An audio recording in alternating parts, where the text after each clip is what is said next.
Жалал Абад колледжинин педагогика жана социалдык иштер бөлүмүнүн англис тили адистигине аткан Өлбүрөн тайпасынын студенти Төлөгөн кызы Перизаттын өз алдынча иши. Саламатсыздарбы? Педагогикалык чеберчиликтин негиздерин окутуу предмети. Окутуучу Козиева Кимия Зулпиевна.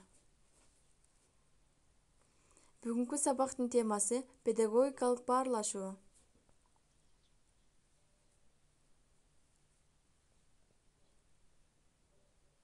Мугалимдин эффективдүү кесиптик иш-аракетинин негизи болуп, ийгиликтүү педагогикалык баарлашуу болуп саналат.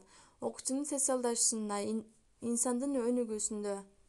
Педагогикалык баарлашуунун оптималдуулугу — бул окуучунун туура инсандык калыптануусу үчүн анын окуу мотивацияларынын өнүгүүсүнө эң жакшы шарт жана чыгармачыл мүнөздөө болот. Балдар коллективинде социалдык, психологиялык процесстерди башкарууну камсыз кылат. Мугалимге өзүнүн инсандык өзгөчөлүктөрүн максималдуу пайдаланууга мүмкүндүк берет.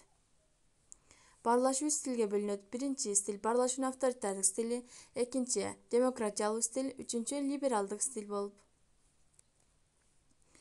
Баарлашуунун авторитардык стили — педагогдун группалык ишмердүүлүктөрүндөгү мугалимдин үстөмдүк кылуу учуру. Бул учурда таасир этүүнүн негизги формасы буйрук, көрсөтмө, согуш жана башка ушул сыяктуу статьялар колдонулат.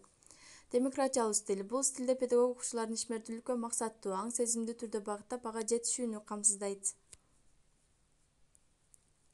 Либералдык стиль — бул анархиялык, көрүп билип туруп кылмыштуулукка жол берип, педагог окуучулардын коллективине жолтоо болбоого аракет кылат, суроолоруна формалдуу жооп берет, активдүүлүктү талап кылбайт.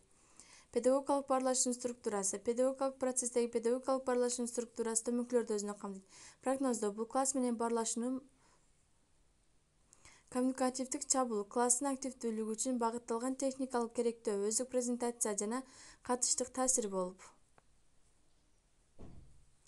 Процесске киришүүдө баарлашууну башкаруу. Бул учур окуучулардын айрым билгичтиктерин толуктоо, инициативаларын жаратуу жана диалогдук пикир алышууну уюштуруу. Ишмердүүлүк учурун моделдөө жана баарлашуу системасын анализдөө окуучулардын баарлашуусун максатка, жыйынтыкка карай багыттоо болуп саналат.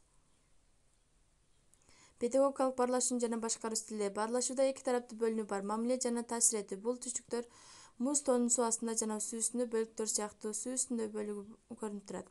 Көңүл бурганыңыздар үчүн чоң рахмат. Саламатта калыңыздар.